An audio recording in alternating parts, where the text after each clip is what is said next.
আপনি কি বিশ্বাস করবেন, পৃথিবীতে এমন একটি ফল আছে যার দাম দিয়ে একটি নতুন গাড়ি কেনা যায়। একটি ফল যাকে কৃষকেরা সন্তানের মতো বড় করে। একটি ফল যার জন্য ধনী ব্যবসায়ীরা নিলামে কোটি কোটি টাকা খরচ করতেও দ্বিধা করে না।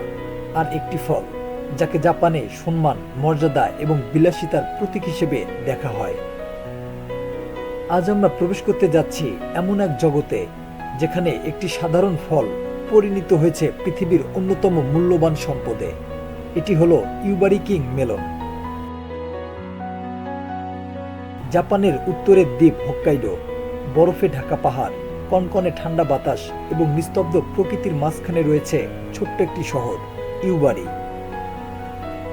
প্রথম দেখায় শহরটিকে সাধারণ মনে হতে পারে, কিন্তু এই শহরের মাটিতে জন্ম নেয় এমন একটি ফল যার নাম শুনলে ফলপ্রেমীদের চোখ চকচক করে ওঠে। হ্যাঁ, ইউবারি কিং মেলন।